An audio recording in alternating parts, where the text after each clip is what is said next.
Hello everyone, welcome to my channel. इस video में हम बात करने वाले हैं एक्यूट ब्रोंकाइटिस के बारे में, जो कि एक वायरल इन्फेक्शन है।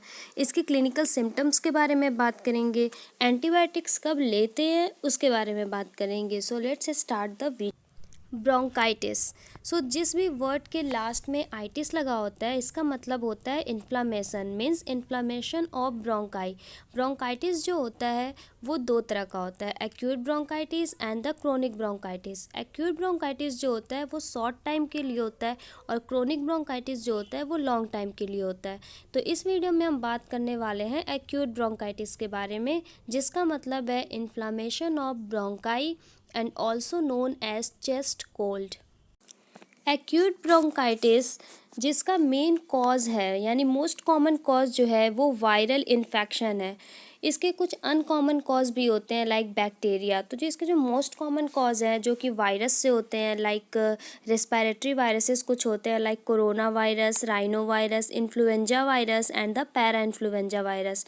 इसके जो अनकॉमन कॉज है जो कि बैक्टीरिया से हो सकते हैं, जैसे कि क्लेमाइडोफिला निमोनी और बॉर्डीटेला पर्ट्यूसिस। अब हम बात करेंगे इसके क्लिनिकल सिम्टम्स के बारे में। अगर कफ 5 दिन से ज़्यादा है, साथ में स्प्यूटम आ भी रहा है, नहीं भी आ सकता है, कभी कभी फीवर भी आ सकता है, नहीं भी आ सकता है, तो हम एक्यूट ब्रोंकाइटिस सस्पेक्ट कर सकते हैं। अगर यही कफ 2 वीक से ज़्यादा है तो पर्ट्यूसिस रूल आउट करते हैं। इसके लिए किसी भी तरह की लैब टेस्टिंग की रिक्वायरमेंट नहीं होती है, हम क्लिनिकल डायग्नोसिस करते हैं। अगर ट्रीटमेंट की बात करें तो जनरली सिम्प्टोमेटिक ट्रीटमेंट करते हैं, क्योंकि इसका जो मेन सिम्टम है वो तो हमें पता है कफ है, तो कफ सिरप हम दे सकते हैं जिसमें डेक्स्ट्रोमेथॉर्फन प्रेजेंट होना चाहिए।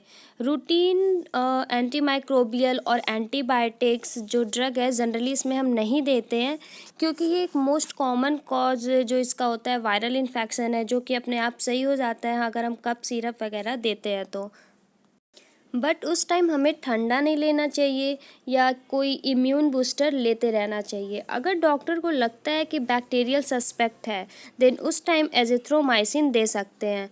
एजिथ्रोमाइसिन जैसे कि first day 500 mg and next 4 day 250 mg दे सकते हैं, और क्लैरिथ्रोमाइसिन भी दे सकते हैं 500 mg PO BID for the 14 days। Here PO means by mouth and BID means twice a day. कई बार क्या होता है कि कफ जो है लॉन्ग टाइम तक होता है, तो उस टाइम बिल्कुल भी घबराने की ज़रूरत नहीं है। आप कफ सिरप लो। डॉक्टर को अगर लगता है कि बैक्टीरियल सस्पेक्ट है तो वो उस टाइम एंटीबायोटिक देते हैं। आजकल के टाइम में जैसे कोरोना वायरस चल रहा है, एजिथ्रोमाइसिन सब यूज़ कर रहा है, डॉक्सीसाइक्लिन यूज़ कर रहा है। तो अगर सिम्टम ज़्यादा है तो उस टाइम अगर लगता है डॉक्टर को कि कोविड की वजह से एक्यूट ब्रोंकाइटिस है, तो वो अपने हिसाब से एंटीबायोटिक प्रिस्क्राइब करते हैं। This video is all about the acute bronchitis, and this video is just for the information purpose, not for the treatment purpose। अगर आपको कफ आ रहा है या रिलेटेड टू एक्यूट ब्रोंकाइटिस कोई भी प्रॉब्लम हो रही है, तो फर्स्टली आप अपने डॉक्टर से बताइए, तो डॉक्टर उस अकॉर्डिंग आपको मेडिसिन प्रेस्क्राइब करेंगे, देन आप उसी को फॉलो करिए।